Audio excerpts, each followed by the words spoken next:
Apprends comme si tu devais vivre toujours. C'est le mantra et l'objectif de ce podcast. Je vous amène avec moi à la découverte de profils et de parcours inspirants au travers d'entretiens décomplexés. Mon ambition est de créer pour vous et pour moi l'opportunité d'apprendre et de comprendre. La curiosité et l'ouverture d'esprit sont les maîtres mots. Mon nom est Pierre Barrault et c'est un plaisir que de faire ce chemin avec vous. Ce podcast est sponsorisé par l'ISC Paris, École de commerce et de management. Il est réalisé avec les moyens techniques du studio de podcast du campus Orléans de l'ISC, dont je suis le directeur général. Si vous aimez la colle, cet épisode ou tous les épisodes, j'ai besoin de vous. Un like, 5 étoiles, un commentaire sur votre plateforme d'écoute préférée, voilà qui m'aidera grandement, qui aidera la colle à se faire connaître. Allez, c'est parti, nouvel épisode.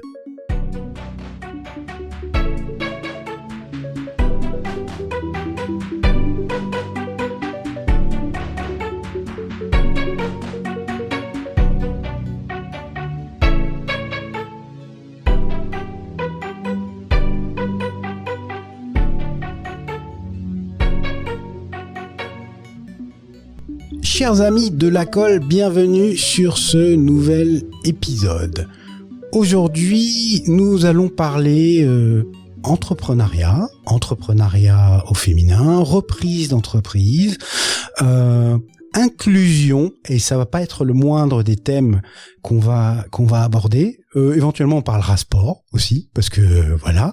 Et tout ça avec Anna Jardin-Lévesque. Bonjour Anna. Bonjour. Anna, alors juste pour la petite histoire, chers auditeurs, ça fait 5, 6, 7 fois qu'on a des rendez-vous manqués parce que nos agendas respectifs avaient du mal à se synchroniser. Il y avait toujours un truc, et donc ça me fait particulièrement plaisir qu'on puisse enfin se retrouver là. Et puis Et puis ça me fait plaisir à plusieurs titres, parce que je l'ai dit, on va parler alors d'entreprise, de chef d'entreprise au féminin. Donc ça c'est un élément important. Et puis on va parler d'handicap, d'inclusion aussi. Donc voilà, autant de sujets qui me tiennent à cœur. Mais alors justement pour que tout le monde comprenne de quoi on parle, Anna, est-ce que tu veux bien en quelques mots te présenter? Oui, bien sûr. Déjà, je te remercie de me donner la parole aujourd'hui. C'est vrai qu'on devait se parler avant les vacances. Finalement, on se parle après les vacances. Ouais. Mais bon, j'en suis que plus contente et plus en forme. Donc, pour me présenter, moi, je suis Anna, j'ai 47 ans, j'ai 3 enfants. Je suis issue d'une famille d'entrepreneurs. On va dire que l'ADN chez mon père, son ADN se construit autour de l'entreprise. Pourtant, moi, je me sens pas du tout l'âme d'une chef d'entreprise jeune. Et puis finalement, je fais des études classiques d'économie, de finance internationale. Et puis je commence à travailler dans la banque. Et là, t'es passé par Dauphine et Sciences Po quand même. Oui, c'est ça. Ouais, non, mais c'est pas des petites maisons. Ouais. Autant le dire et en profiter. Et puis, je commence à travailler dans la banque et ça me plaît pas du tout. Donc, finalement, j'en ressors aussi vite que j'y suis rentrée. C'est quoi qui te plaisait pas? Ce qui me plaisait pas, c'est que, en fait, je trouvais que c'était technique. Je me sentais pas appartenir à un collectif, en fait. Je sais pas pourquoi. En tout cas, je pense que l'intégration a été complètement manquée. Puis c'est des grosses machines, hein. Ouais, du coup, je me suis pas sentie intégrée. Et du coup, je me suis dit, non, mais moi, commencer ma carrière en faisant quelque chose qui me plaît pas, c'était pas possible, quoi. Et on s'en était parlé un petit peu avant, on a eu la même expérience. C'est-à-dire que moi, j'ai commencé au Crédit Lyonnais, pour ne pas les citer. Et voilà, au bout de 6 mois... Bon, moi, c'était la BNP. Ouais, mais voilà. Je pense qu'il y a un truc quand même autour des grandes banques où t'es fait pour ou pas, quoi. Hein. Bon, manifestement, j'étais pas faite pour ça. Et puis finalement, comme je disais, mon père entrepreneur, donc assez naturellement, finalement, je commence à travailler avec lui. Avec lui, pour un de ses associés, parce qu'ils étaient plusieurs, je n'ai jamais été rattachée directement en fait. Et puis, de fil en aiguille, finalement, je fais plutôt du commerce. Et puis alors par contre j'avais toujours été élevée dans l'idée que pour le coup homme ou femme créer sa boîte c'était quand même de la liberté, etc. Ouais. Qu'il n'y avait pas de frein, enfin le champ des possibles était ouvert. Ton papa il a été entrepreneur toute sa vie. À partir de 35 ans. Ouais, d'accord. Donc t'as baigné dedans aussi toute ton enfance, t'as vécu ces histoires d'entrepreneurs un peu par procuration, mais tu les as vues le soir au dîner à la maison, quoi. Ouais, c'est ça. Enfin, quand il était dispo. Ouais, mais il était quand même dispo plutôt le week-end que la semaine, mais il était quand même très présent. Et puis finalement, moi j'étais plutôt la bonne élève, on va dire, mais qui se posait pas trop de questions, qui aimait pas trop le risque. Et en plus, j'avais quand même dans l'idée que pour créer une boîte ou en tout cas être chef d'entreprise, il fallait avoir la super idée et être un peu le génie, quoi. Ouais. Donc je me projetais pas forcément là-dedans. Et puis finalement en 2006, donc moi je venais d'avoir mon troisième enfant, une fille, et puis mon père vendait sa dernière entreprise. Mmh. Et il me dit j'ai rencontré un projet, c'est super, il faut qu'on reprenne ça ensemble. Et c'était un pari complètement fou à l'époque parce que c'était c'était en Dicôle, c'était à Bordeaux. Bon, nous on habite en Île-de-France, ouais. Donc déjà je me dis il a un peu une drôle d'idée. Et puis il me dit c'est du centre d'appel. Alors on était intégrateur de centre d'appel, donc on connaissait les prestataires de centre d'appel, mais c'est vrai qu'on l'humain dans le centre d'appel c'était pas forcément notre truc, puis ça avait pas forcément bonne presse non plus en 2006. Ouais, je sais pas si ça l'a toujours aujourd'hui, même aujourd'hui. Ouais, je sais pas si l'image est meilleure aujourd'hui, mais enfin en tout cas il y avait des situations sans doute un peu plus dramatiques en 2006. Et puis il me dit ça fait travailler des personnes handicapées. Et là, je me dis, un peu c'est le pompon, quoi, parce que il me propose une boîte à reprendre à Bordeaux. Alors c'est une boîte qui était en redressement judiciaire aussi, je l'ai pas dit, mais du coup ça n'arrange rien au contexte. Donc elle est pas sur ton lieu géographique, elle est en redressement judiciaire. Voilà. Elle est sur un métier connexe, mais que vous maîtrisez pas complètement. Exactement. On connaît rien au handicap et moi j'ai un peu toutes les idées reçu sur le handicap que handicap égale moins performant, que handicap égale personne en fauteuil roulant. Et puis finalement, j'arrive. Et puis t'as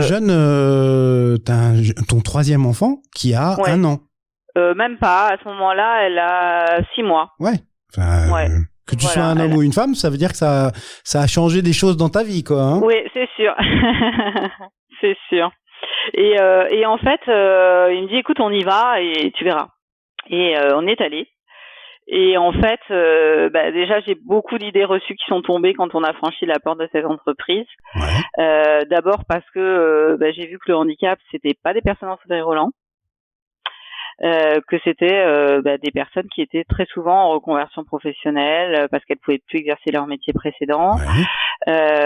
Et que ce sur quoi finalement on avait vraiment un enjeu et un enjeu, c'était la professionnalisation et justement de valoriser les compétences de ces personnes. Mmh.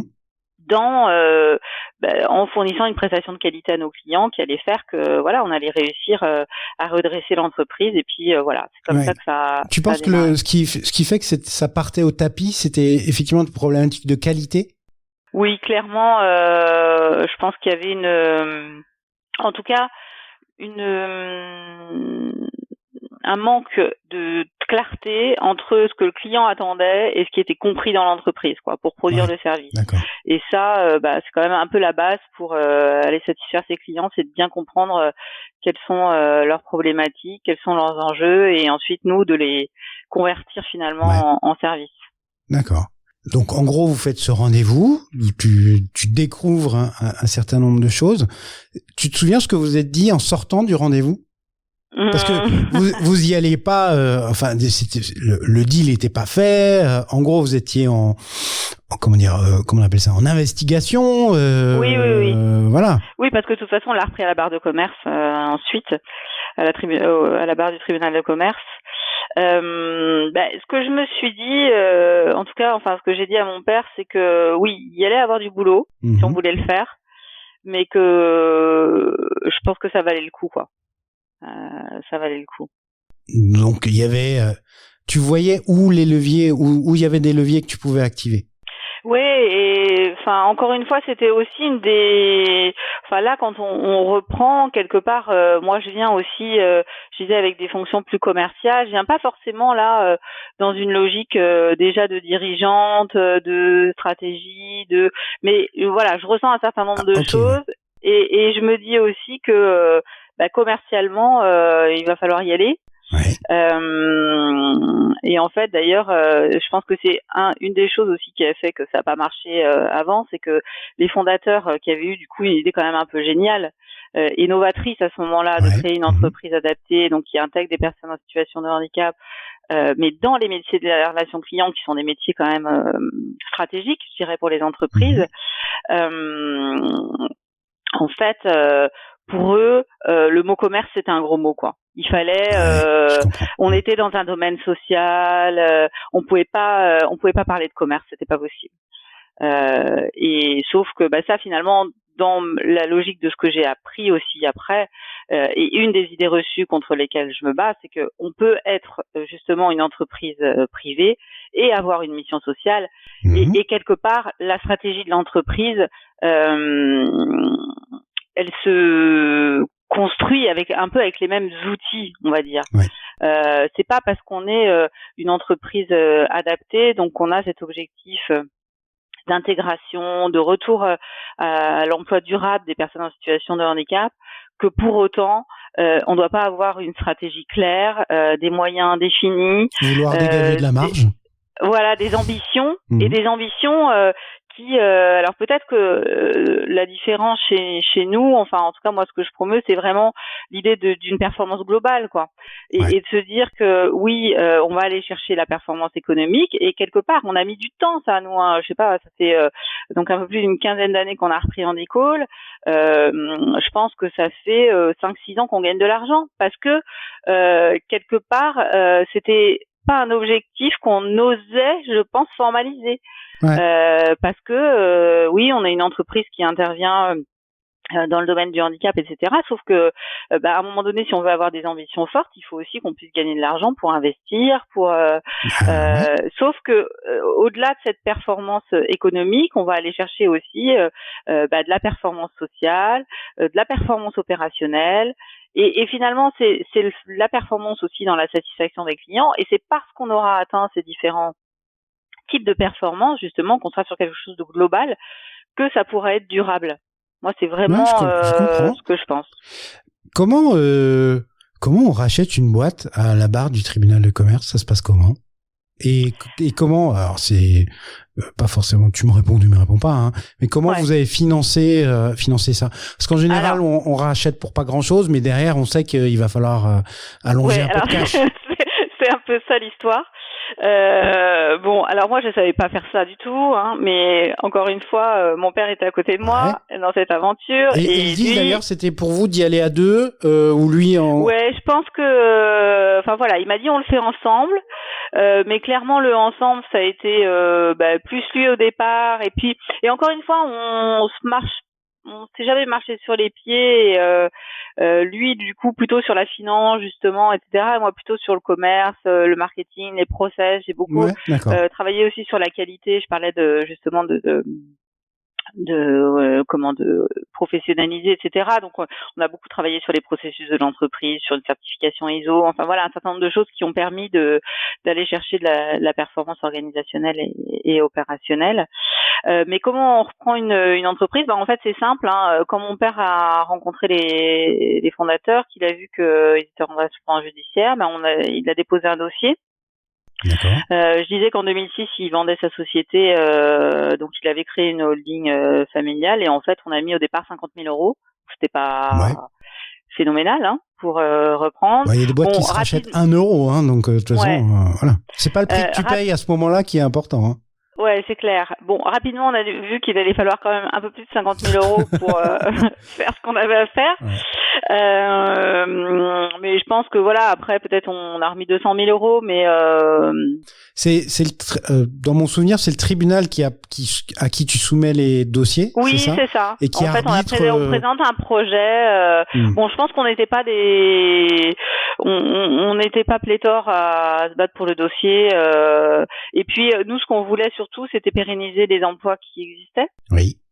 Il y en avait pas beaucoup à ce moment-là, mais il y avait 10-15 personnes en fait. Ça faisait 300 000 euros de chiffre d'affaires. La quintessence de ce qu'était cette boîte. Exactement. Et garder l'ADN de cette boîte pour redresser et puis finalement développer ce qu'on a fait après.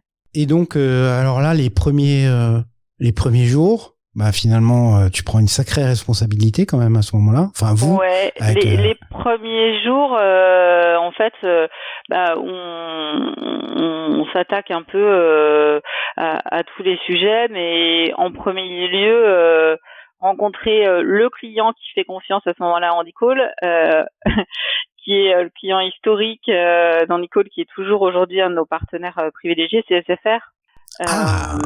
Madame. Voilà. C'est pas mal ça.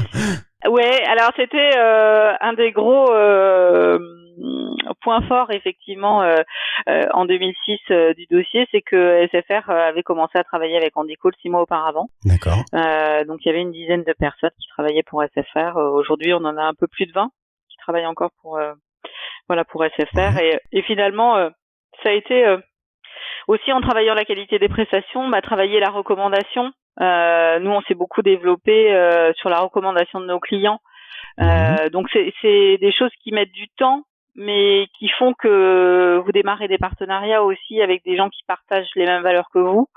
Ça nous a permis peut-être on aurait peut-être pu aller plus vite, mais en fait, on a fait ce choix-là de consolider, et puis on avait sur le fond beaucoup de sujets aussi à adresser, comme je disais, sur les process, sur la qualité, et finalement voilà, ça nous a permis de nous développer et de rapidement redresser la situation sur Bordeaux. Et donc à ce moment-là, déjà t'as déménagé à ce moment-là alors? Non, t'es resté. Je suis toujours au même endroit. D'accord, ok. Mais par contre, moi qui avais horreur de prendre l'avion, j'ai pris l'avion pas mal de fois. T'es devenu Gold Platinum sur... Ouais, c'est ça, je suis devenue Gold chez Air France. Maintenant je suis VIP à la SNCF parce que on a basculé.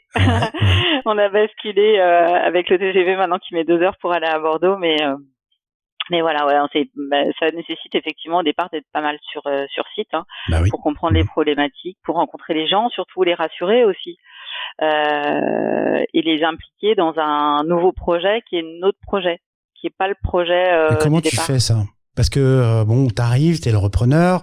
Il y a un petit côté chevalier blanc, mais il y a un petit côté on va se méfier parce que on les connaît pas.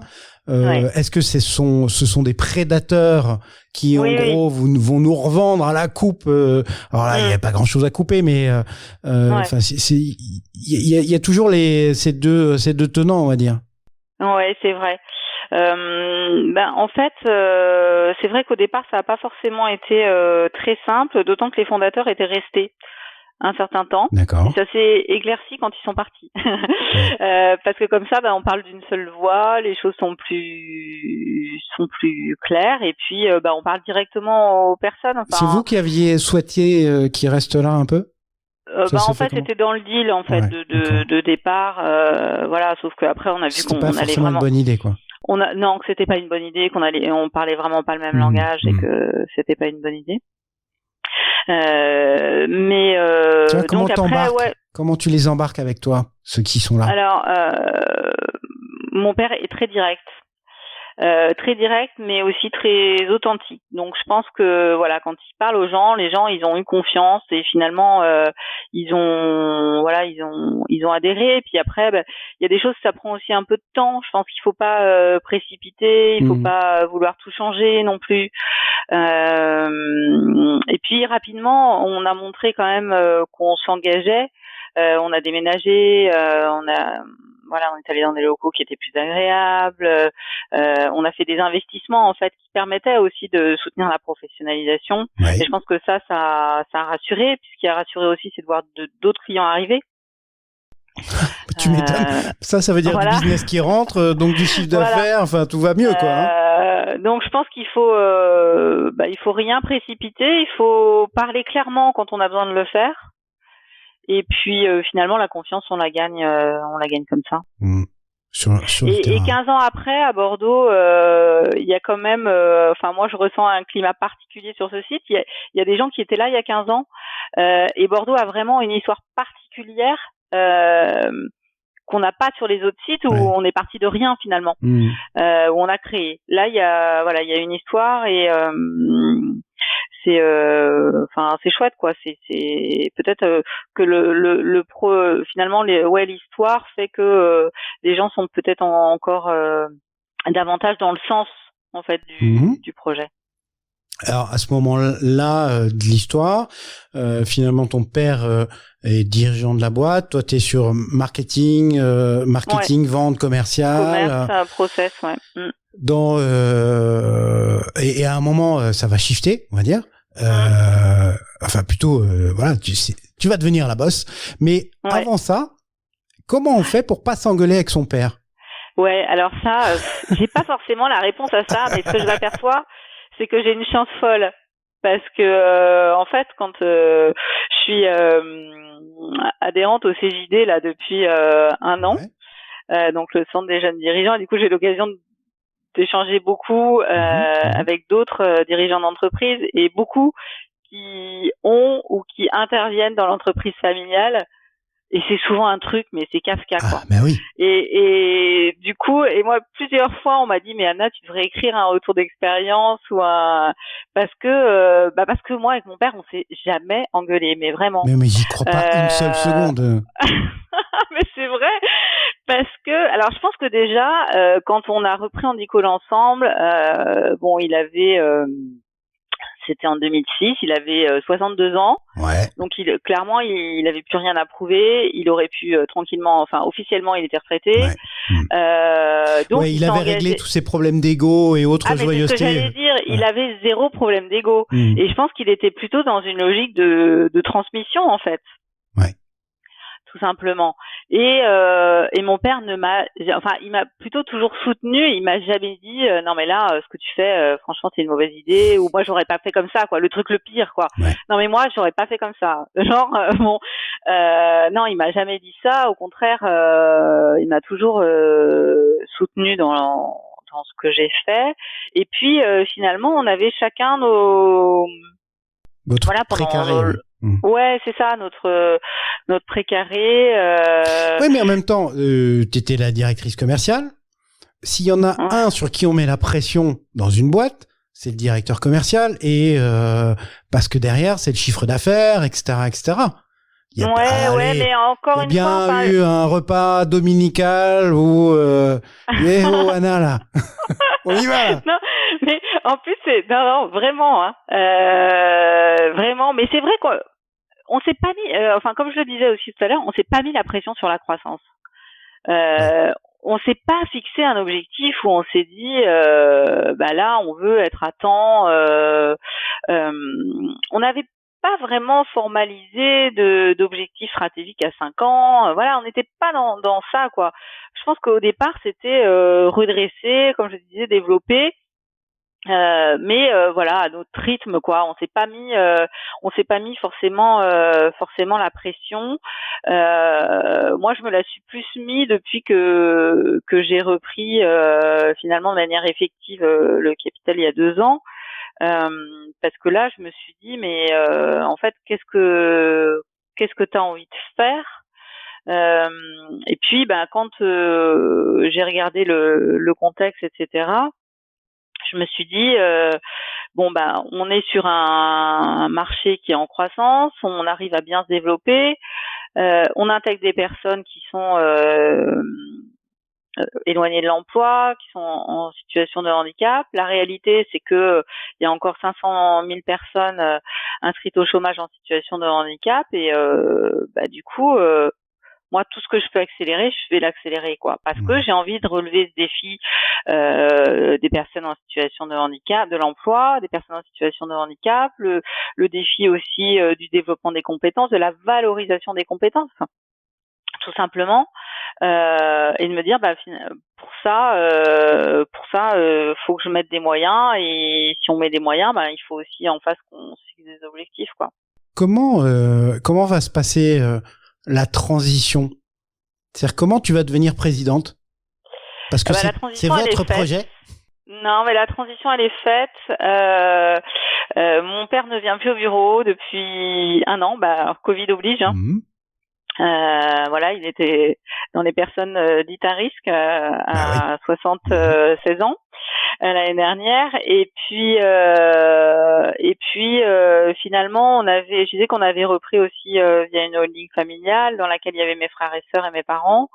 Et fin 2009, en fait, moi j'ai repris cette holding familiale. D'accord. Donc quelque part c'était plus clair aussi sur le fait que maintenant c'était pleinement moi aux commandes, quoi. Complètement. Et maintenant, si j'ai besoin de le solliciter, je le fais toujours. Hein. Puis oui, et ce genre de profil, ça s'arrête jamais de toute façon. Donc voilà, c'est clair, c'est clair. Et donc 2008, t'es in charge. Fin 2009. Fin 2009. Ok. Et là, tu sais, la colle, j'essaie de creuser pour savoir les apprentissages, etc. Entre 2009 et maintenant, c'est quoi les 3 trucs de chef d'entreprise que t'as appris, que t'as vécu, et alors 3, je dis 3 parce qu'il faut un chiffre, hein, si t'en as 4. Non, mais moi, ce que je me dis déjà, mais je sais pas si c'est depuis 2009 ou mais en tout cas, ce que je crois profondément, c'est que il y a aucune situation qu'on ne peut pas changer. Enfin voilà, moi je me dis on peut toujours tout changer, se changer soi aussi. Et à un moment donné, c'est savoir ce qu'on veut, c'est des étapes, des étapes dans la vie. Moi, je sais que j'ai envie de contribuer à une société qui soit plus inclusive. J'ai pris conscience aussi finalement de l'importance de ce projet dans ma vie, parce que ça m'a donné le sentiment d'être utile. C'est loin d'être anodin, hein. Voilà, et comme je le disais tout à l'heure, je me sentais pas au départ forcément l'esprit d'une chef d'entreprise, mais je crois que c'est la rencontre avec le projet en fait qui m'a fait ça. C'est qu'à un moment donné, je sais pas si je serais chef d'entreprise d'une autre boîte un jour, mais en tout cas là, ce qui fait que je le suis, et sereinement et avec envie et ambition, c'est que le projet il correspond à mes valeurs. Et quelque part, je pense que c'est pour ça aussi que mon père il a eu envie de reprendre en 2006, c'est que ok, on connaissait rien au handicap. Par contre, une boîte, il savait en gérer. Et puis là, il voyait un projet qui avait du sens, quoi, et des gens qui avaient pas eu la chance que lui a eu dans sa carrière.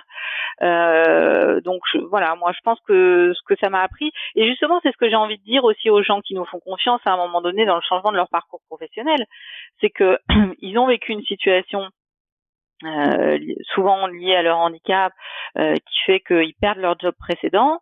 Ok,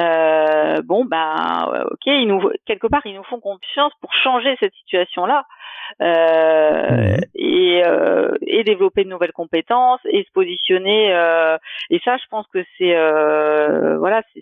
super important parce que finalement, ça participe à changer le regard qu'ils ont sur eux-mêmes. Et nous, globalement, on essaie aussi de changer le regard sur le handicap, parce que les collaborateurs qui sont chez Handicall, ils ont juste envie qu'on les regarde pour les compétences qu'ils ont, quoi. Alors bien sûr, on les intègre dans la globalité de ce qu'est l'humain, et ça, je dirais qu'on soit en situation de handicap ou pas. Moi, je pense qu'en termes de management, c'est un peu la base.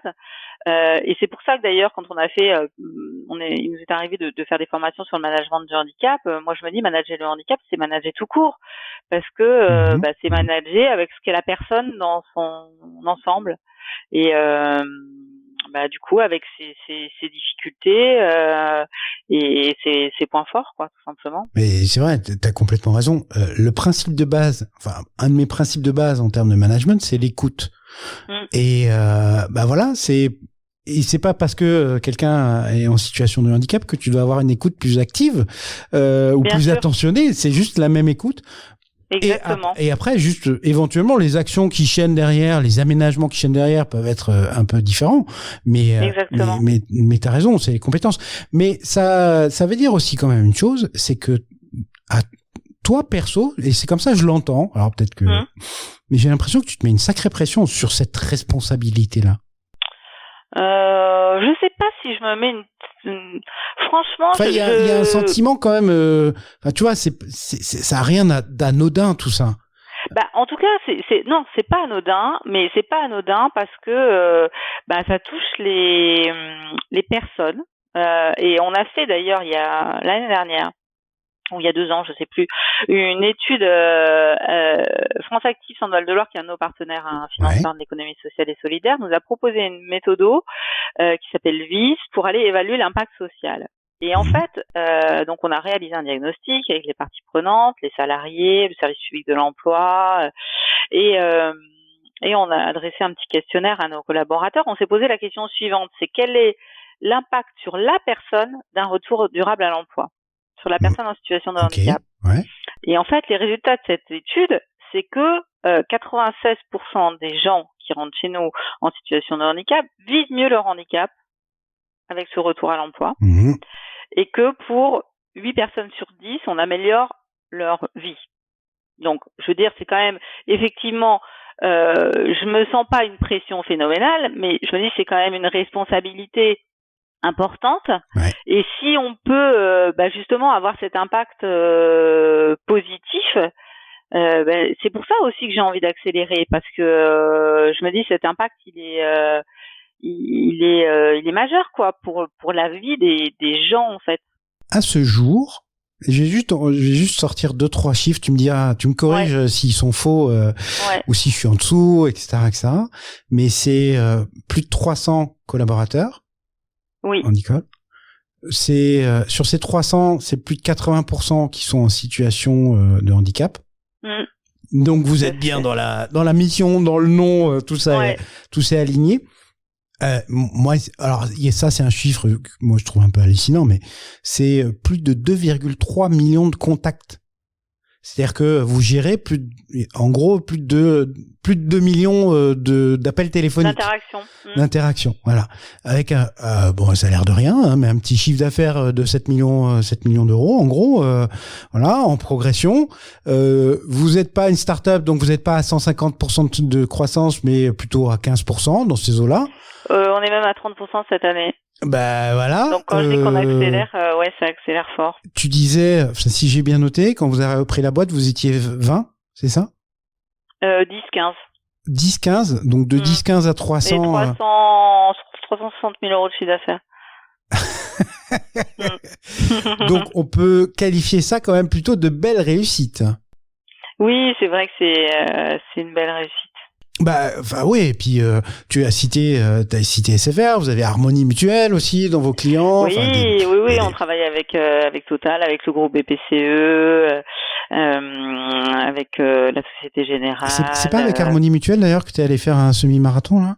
C'est pas avec eux ? Et c'est Harmonie qui est sponsor officiel du semi-marathon de Paris et qui m'a fait relever ce défi. Parce que alors vous ne voyez pas Anna, mais derrière Anna, qui est dans son bureau, il y a un dossard, voilà. Donc ça veut dire que le sport, la course pour toi, c'est un truc important ? Ouais, alors pas depuis très longtemps. Hein. J'ai commencé à courir il y a 4 ans. Ah ça donne de l'espoir à tout le monde, ça veut dire que... Ouais, c'est possible. C'est possible.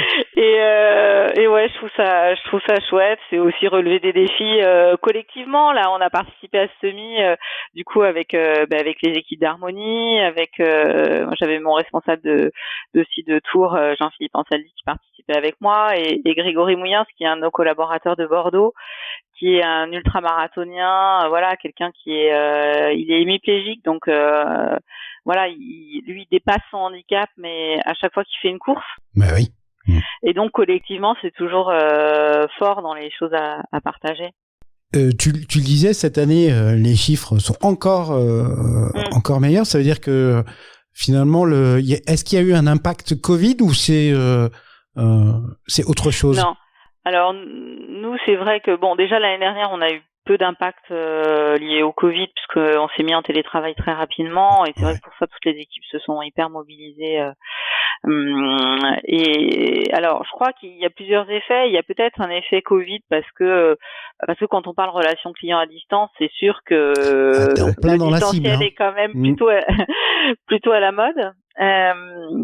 Mais je crois aussi qu'il y a des changements de fond sur justement la volonté de travailler avec des partenaires qui sont locaux, qui sont responsables. On parle beaucoup de RSE. Je crois que c'est là aussi, t'es en plein dans la cible.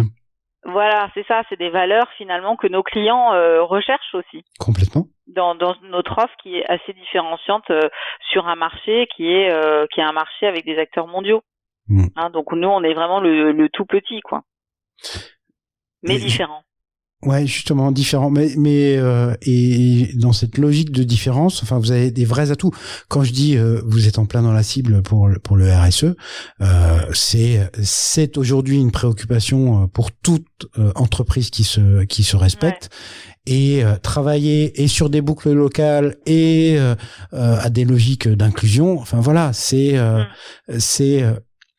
heureusement, j'allais dire, le chemin que prennent la majorité des entreprises. Je relisais juste mes notes parce qu'il y a un chiffre quand même important. Enfin, moi, je trouve en tout cas important et symptomatique de ce que tu nous as décrit, c'est 1,6% de turnover en moyenne. Ça veut dire que les gens qui sont chez toi, ils restent et ils sont plutôt contents a priori. En tout cas, à 98%. C'est vrai que là, moi, je fais des petits déjeuners avec tous les nouveaux, ou des déjeuners ou des goûters. Enfin, en tout cas, je privilégie un temps d'échange justement pour partager aussi sur ma vision, l'attente réciproque, parce que il y a de la bienveillance, mais ça veut pas dire qu'il n'y a pas d'exigence. Enfin, j'attends dans nos valeurs. Il y a la performance, il y a l'engagement, il y a la responsabilité. Donc c'est aussi tout ça qui est important. Et donc je rencontrais des nouvelles conseillères à Bordeaux et m'ont fait rigoler parce que il y en avait une qui avait plus de 60 ans et qui me disait non mais moi de toute façon je resterai là jusqu'à la retraite. Et du coup, il y en a une qui fait écho, mais sauf qu'elle avait 35 ans ou 40 ans. Non, mais moi, c'est pareil, je veux jamais changer d'entreprise. Et ça me faisait sourire parce que je me suis dit, finalement, parce que ce qui serait quand même plus dans le sens des choses, c'est que justement, les personnes qui ont développé des compétences puissent aussi, à un moment donné, être intégrées dans des entreprises classiques, quoi. Et que finalement, l'entreprise adaptée ne soit pas une fin dans le parcours professionnel, quoi. Je pense que c'est aussi on est d'accord, mais s'ils sont bien chez toi.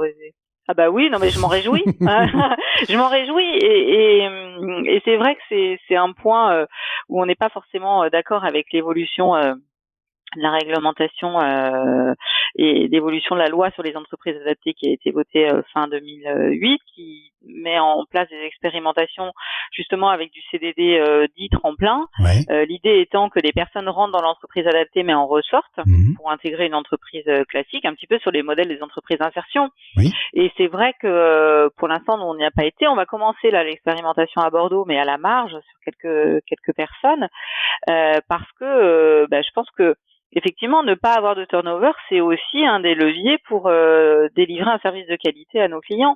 Et que finalement, plus on a de turnover, dans la mesure où la montée en compétences est assez longue sur nos métiers, plus c'est compliqué de maîtriser la qualité du service. Peu de turnover, ça veut dire que effectivement, pour moi, c'est vraiment synonyme de qualité, d'expérience des gens avec lesquels tu travailles. Exactement. Etc. Comment, alors, on l'a dit, vous avez commencé en rachetant Bordeaux, et puis derrière, vous avez ouvert 3 autres centres. Il y a Chartres, il y a Lyon et il y a Tours. Ça s'est fait comment, ces histoires-là? Parce que c'est pas anodin, hein. Tu t'installes sur un autre site, etc. Il faut recruter, il faut trouver les clients qui vont avec. En fait, une fois qu'on a eu redressé Bordeaux, on avait eu un prix ce qui était à ce moment-là le Salon européen des centres d'appel. D'accord. Ça devait être en 2007-2008 et donc le patron de l'association Tourangeau de la relation client avait à ce moment-là dit mais pourquoi vous n'avez pas créé un centre à Tours. Bon, nous, on voulait des centres à taille humaine, donc on voulait pas forcément grossir tout sur un même site à Bordeaux, et on s'est dit, Tours, pourquoi pas. Accessibilité. La plupart de nos clients sont parisiens. L'accessibilité depuis Paris, elle était excellente en TGV. Gros bassin de relations clients, donc on avait à disposition pas mal de formations. Mais la condition sine qua non, c'était de rencontrer la directe à ce moment-là, la DRETS maintenant, pour obtenir l'agrément, puisque étant une entreprise privée, on doit créer une structure juridique par site et obtenir un agrément d'entreprise adaptée par site, qui est délivré en fait via la directe sous délégation du préfet de région. Et on a rencontré les équipes de la directe en région centre, et là elles ont vraiment bien perçu notre projet qui était assez différenciant des autres entreprises adaptées du secteur, qui en plus étaient touchées par la crise en 2009, la crise de l'automobile. Beaucoup étaient sous-traitants de l'automobile, et donc elles ont vu plutôt d'un bon œil en fait le fait qu'une entreprise dans le domaine des services s'implante à Tours. Donc c'est comme ça qu'a démarré. Mais t'avais le business qui allait avec, t'avais les clients qui allaient avec. C'est à ce moment-là qu'on a commencé à travailler avec Harmonie Mutuelle. Les choses se sont faites en parallèle.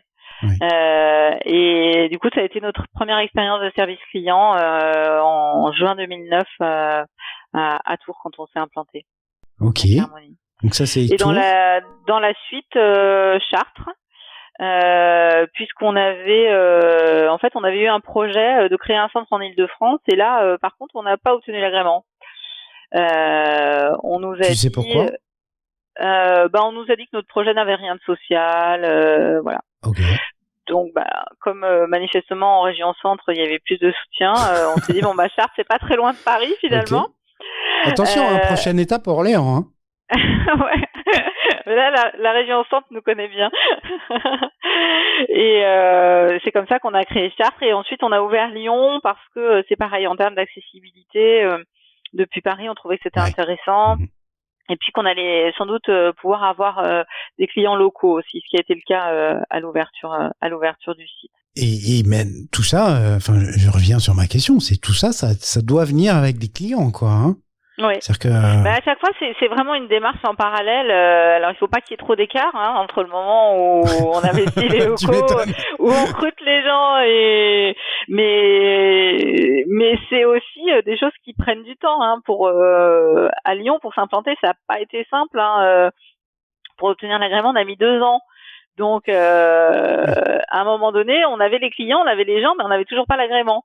Donc, il faut mener tout ça en parallèle, et puis qu'il y ait le moins d'écart possible. Tu le disais, je crois, avec Harmonie Mutuelle, vous êtes allé vers la gestion de la relation client, c'est ça? Oui, le service client. C'est bien ce que j'ai compris. Ouais, ça veut dire quoi? Ça veut dire que, en fait, vous avez étendu le panel de vos activités au fur et à mesure? Ouais, en fait, c'est vrai qu'au départ, on était beaucoup sur de l'appel sortant. Pour SFR, par exemple, on a longtemps fait de la relance amiable d'impayés. D'accord. Okay. Voilà. Et ensuite, sauf que dans notre métier sur le métier de la relation client, c'est vrai que l'appel entrant est quand même prépondérant, mais aussi plus risqué pour le donneur d'ordre. C'est-à-dire qu'à un moment donné, si vous avez un prestataire, et voilà. Il faut assurer la continuité des activités. Il y a beaucoup plus d'enjeux, et c'est aussi souvent des choses plus complexes, avec plus de process, plus d'outils aussi à déployer chez nous. Et c'est ce qu'Harmonie a été le premier à faire avec nous en 2009. Et donc, chers auditeurs, si vous cherchez des solutions de standards externalisés, gestion de la relation client, marketing opérationnel, relance amiable d'impayés, enquête de satisfaction, voilà, vous savez à quelle porte taper.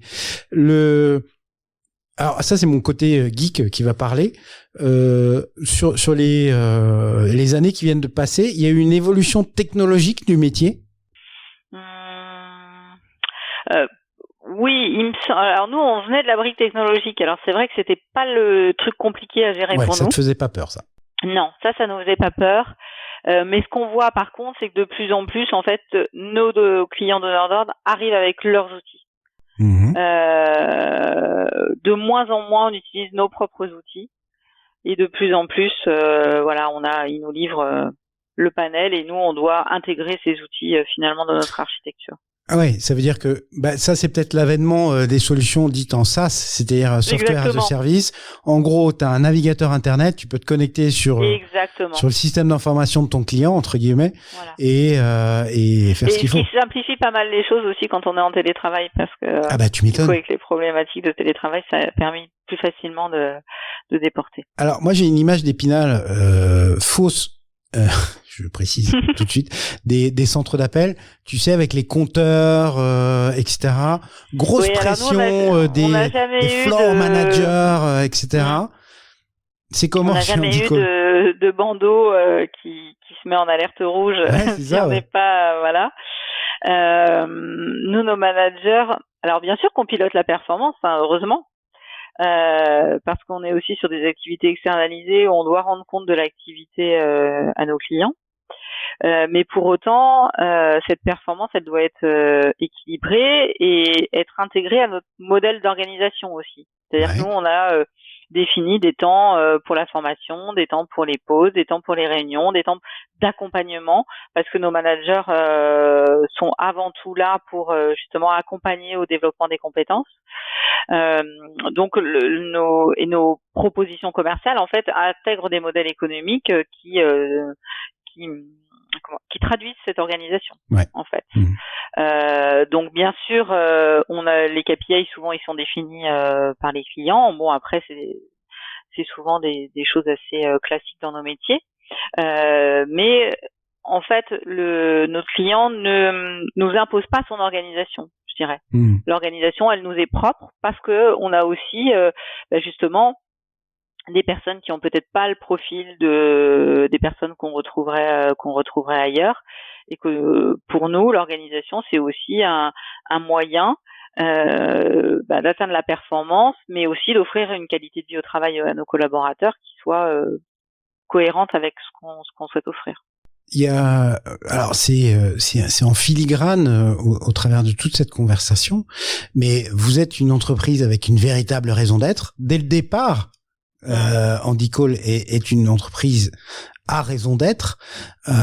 Est-ce qu'à un moment ou à un autre, vous avez envisagé justement, alors loi Pacte et autres joyeusetés, je sais pas d'ailleurs si ça changerait grand chose pour vous, mais d'écrire cette raison d'être dans des statuts, d'être dans ces logiques-là? Alors, c'est vrai que moi, j'ai commencé à expliciter, mais aujourd'hui, seule, effectivement, cette raison d'être qui traduit un peu la vision et ce qu'on a envie pour l'entreprise. Par contre, c'est marrant que tu parles de ça parce que je disais que j'avais adhéré au CJD il y a 1 an, et dans le CJD, en fait, on a toujours des commissions de travail chaque année. Et quelle commission j'ai choisie cette année? C'est la commission entreprise à mission. Voilà. Parce que il me semble que ça fait complètement écho à ce qu'on souhaite, et je trouve que l'idée d'avoir un comité en fait de décision, en tout cas de consultation dans l'entreprise à mission, avec différentes parties prenantes à l'intérieur et pas forcément que du COMEX ou que du fonctionnel, je trouve que c'est des choses qui sont aussi intéressantes dans le pilotage de l'organisation et dans l'évolution, dans des choix, les impliquer aussi dans des choix stratégiques. Alors, je vais juste faire un aparté parce que ça me vient là en ce moment, il faut que je le dise. Emery Jacquia, si tu nous écoutes, je pense que tu devrais parler avec Anna dans le cadre de la CAMIF. Emery Jacquia, c'est le PDG de la CAMIF. Entreprise à mission s'il en est, voilà, vraie stratégie autour de ça. Et justement dans l'épisode sur lequel on échangeait, il parlait aussi justement, il a fait créer un centre d'appel directement en local pour la CAMIF, etc. Mais voilà, Emery, je pense qu'avec Handycall, il y a un truc à faire parce que tout simplement ça fait du sens. Je sais plus en quelle année, parce que je me le suis pas noté, mais il y a eu une année où tu as reçu le trophée des femmes de l'économie. Tu étais lauréate femme chef. C'était l'année dernière. Ah, l'année dernière, voilà. Ça fait quoi? Ça fait plaisir. Ouais. Et en fait, c'est vrai que l'entrepreneuriat au féminin, c'est un sujet que je trouve important. Et je trouve que ça renforce la légitimité, ça renforce, ça donne aussi un droit peut-être davantage à la parole, ou en tout cas à exprimer. Les femmes finalement chefs d'entreprise s'expriment assez peu, et donc je trouve que c'est aussi une opportunité de le faire. Il se trouve que demain je participe à Alors là, on est fin septembre. Hein. Juste pour ceux qui écoutent plus tard. Non, parce que... Ouais. Prix femme chef d'entreprise remis par France Active. D'accord. En fait, Centre Val de Loire. Et c'est le concours régional de l'entrepreneuriat au féminin. Moi, c'est un prix que j'ai obtenu lors de leur première édition en 2015. D'accord. Et pour moi, alors peut-être aussi parce que j'avais cette transition avec mon père, mais en 2015, quand on m'a remis ce prix, pour moi, c'était quelque part, c'est là que je suis vraiment devenue chef d'entreprise, quoi. Je trouve que c'est il y a des choses, c'est des symboles, c'est une forme de reconnaissance de ce que tu as fait et de qui tu es. Ouais, je trouve que c'est si on a j'allais dire des jeunes femmes, mais non, pas forcément. Des jeunes ou des vieilles qui ont envie justement de se lancer dans l'entrepreneuriat. T'aurais des conseils à donner, des trucs? Ben moi, le conseil à donner, ça serait peut-être celui de ne pas croire ce que moi j'ai cru au départ, c'est-à-dire que l'entrepreneur ou l'entrepreneur c'est le super héros, quoi, qui a la super idée et qui va se lancer. Moi, j'ai été assez impressionnée par la théorie de l'effectuation. Oui. Et je trouve que c'est plutôt ça, quoi. C'est à un moment donné, on analyse un contexte, il y a des opportunités à saisir, on accepte un risque modéré, hein, c'est pareil, on n'attend pas d'avoir 1 million d'euros pour se lancer, parce que sinon la probabilité de se lancer, elle est quand même relativement faible. Puis la probabilité d'avoir 1 million d'euros est somme toute assez faible aussi, donc c'est pour ça que donc vaut mieux pas attendre de les avoir. Et puis on y va. C'est vrai que moi j'avais eu la chance d'assister à une présentation de Philippe Zilberman sur l'effectuation, et ça m'avait vraiment parlé, quoi, parce que je m'étais dit effectivement souvent en fait on est freiné encore une fois par des idées reçues, quoi. Ouais. Et je pense qu'il faut il faut se lancer. Par contre, moi, ce que j'observe aussi, c'est que notamment dans les dossiers que j'ai vus sur le concours régional de l'entrepreneuriat au féminin, à un moment donné, il faut se lancer avec l'ambition d'en vivre, parce que on voit aussi des projets où finalement le revenu, là c'est de la dirigeante en l'occurrence, c'était des sujets d'entrepreneuriat au féminin.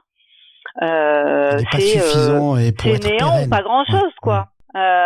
Donc c'est pas, pour moi, ça revient aussi sur ce que je disais tout à l'heure, sur le fait qu'une entreprise, elle doit gagner de l'argent, et elle doit gagner de l'argent déjà pour payer ses salariés et son patron ou sa patronne, parce que c'est la première des objectifs aussi économiques, quoi.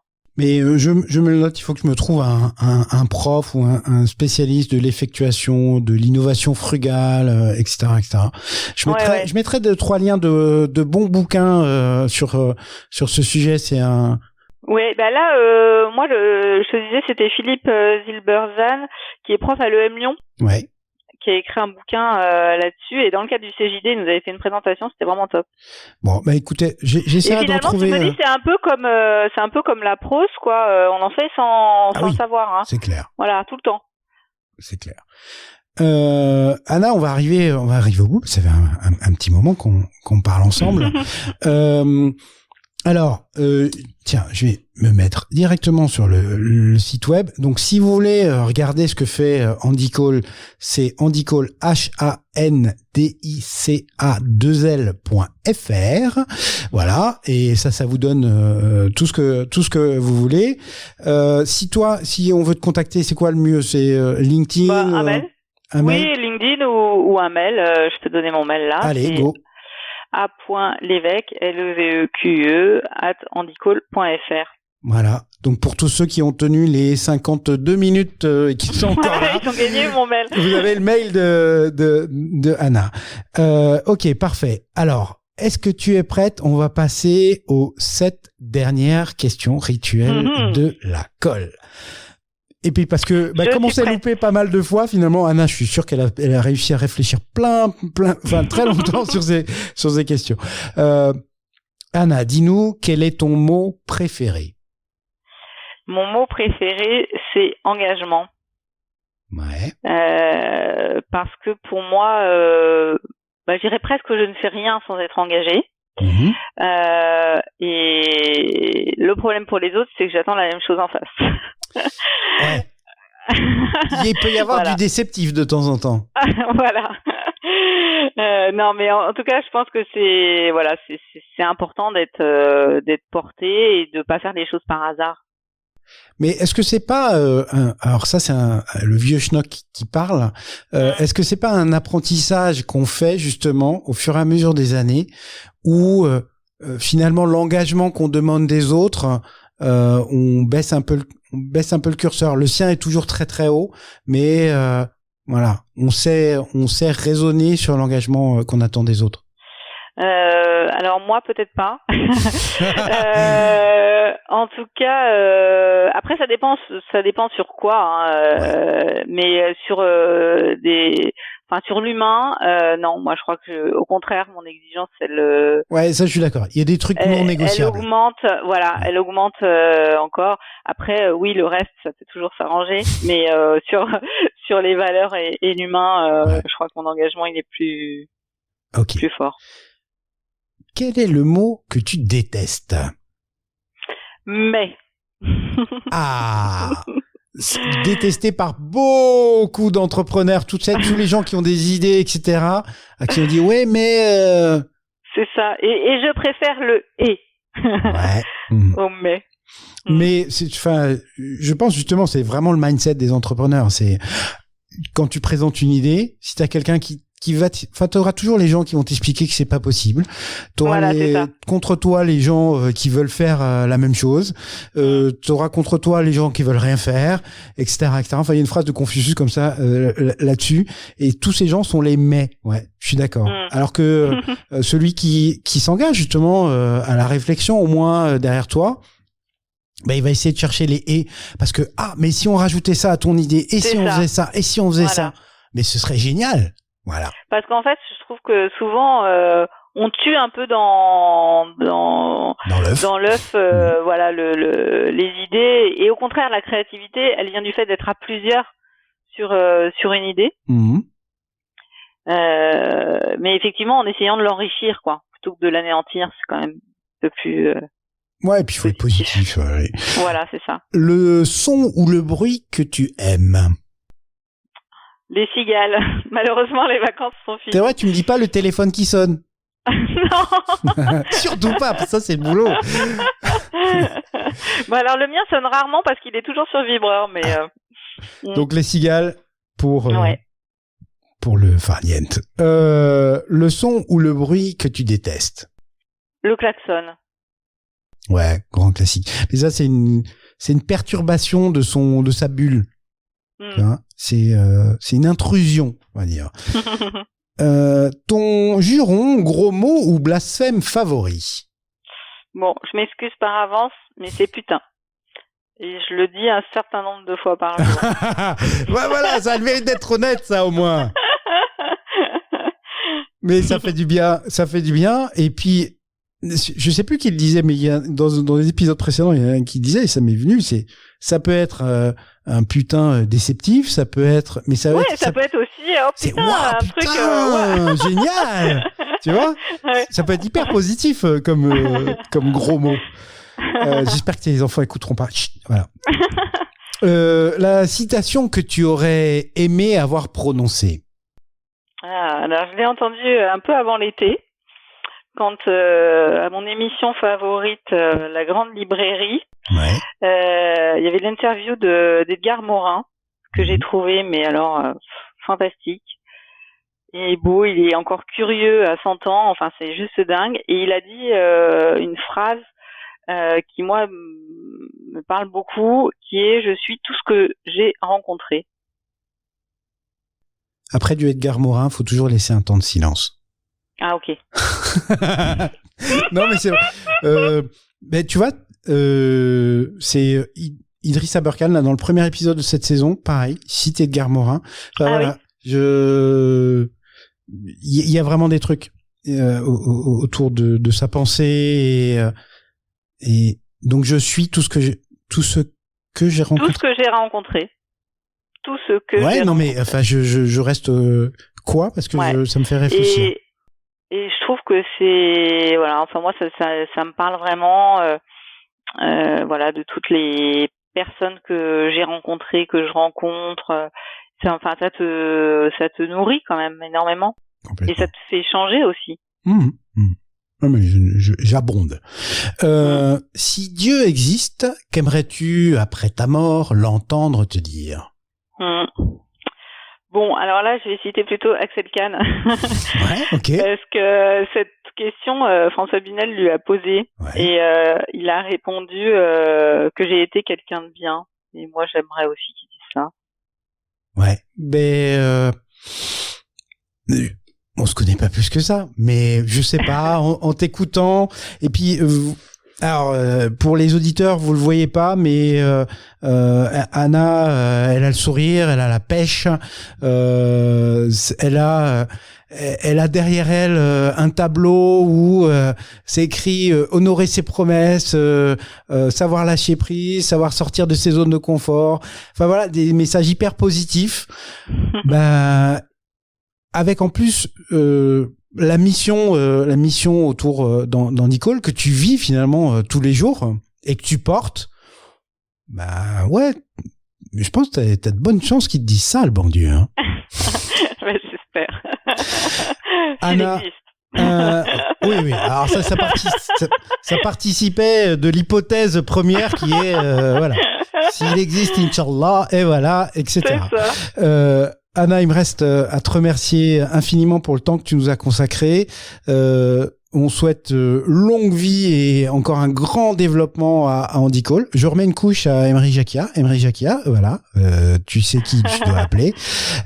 Et puis voilà, un grand merci, Anna. Merci beaucoup, Pierre. C'était très agréable, en tout cas. Bye bye. Bye. Bravo, vous avez tenu jusque-là.